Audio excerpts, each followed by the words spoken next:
Hello বন্ধুরা, আমি মুর্শিদাবাদ জেলা থেকে নিতু। আশা করি তোমরা সবাই খুব ভালো আছো। আজ আমি তোমাদের সাথে আমার সারাদিনের চমৎকার কিছু মুহূর্ত শেয়ার করতে চলে এলাম। আর আমার দিনটা শুরু হলো এই সুন্দর ছাদ বাগান থেকে। দেখো বাগানের জবা ফুলগুলো কত সুন্দর ফুটেছে। আর যখন নিজে হাতে গাছগুলো লাগানোর পরে ফল ফুল হয় তখন খুব আনন্দ হয়, তাই না? দেখো পেয়ারা গাছে কতগুলো পেয়ারা হয়েছে, কিন্তু এবছর একটু কম হয়েছে, এর আগের বছর খুব হয়েছিল। কারণ এবছর আমার শরীর খারাপের জন্য আমি সেভাবে গাছগুলোর যত্ন নিতে পারিনি, কোনো সার তেমনভাবে দেওয়া হয়নি, যার জন্য একটু কম ফল হয়েছে। সকাল সকাল এই বাগানের রূপ দেখলে মনটা যেন সত্যি সত্যিই ভালো হয়ে যায়।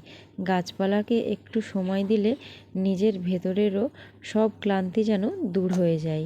বাড়িতে মৌসুম্বি গাছ লাগিয়ে যে মৌসুম্বিগুলো এত মিষ্টি হয়, এটা হচ্ছে গন্ধরাজ লেবু।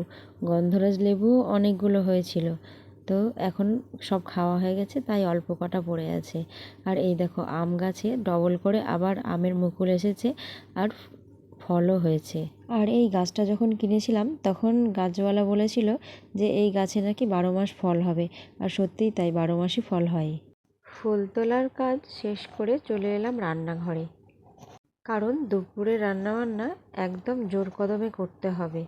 অনেকেই মনে করে একজন গৃহিণীর জীবন মানে তো শুধু এই 4 দেওয়ালের রান্নাঘর, একই রুটিন, একই একঘেয়েমি খাটুনি। কিন্তু আমি একটু অন্যরকম ভাবি। আমাদের এই চেনা রান্নাঘরটা কিন্তু আসলে একটা ভালোবাসার জায়গা। প্রতিদিন এই আগুনের সামনে দাঁড়িয়ে নিজের ক্লান্তি ভুলে পরিবারের সবার জন্য মনের মতো কিছু তৈরি করা, এটাও কিন্তু একটা মস্ত বড় আর্ট বা শিল্প। দিন শেষে যখন সবাই তৃপ্তি করে খায়, তখন সেই হাসি মুখটাই আমাদের সব কষ্ট ভুলিয়ে দেয়। আসলে জীবনটা আমরা যেভাবে দেখব, জীবনটা ঠিক তেমনই সুন্দর হবে। 4 দেওয়ালের মাঝে নিজের ছোট ছোট কাজের মধ্যে আনন্দ খুঁজে নেওয়াটাই হলো আসল ভালো থাকা। ধৈর্যের সাথে জীবনের প্রতিটা পরিস্থিতি সামলালে জীবনটাও কিন্তু সুন্দর হয়ে ওঠে।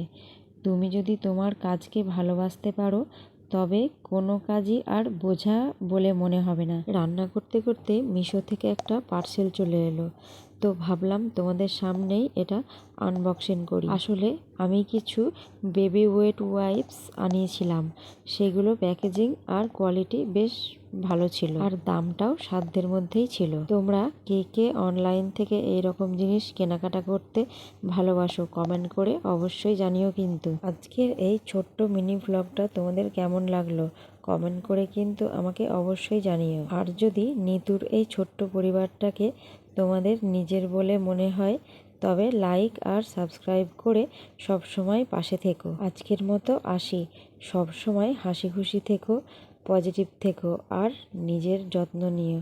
দেখা হবে আগামী ব্লগে। টাটা।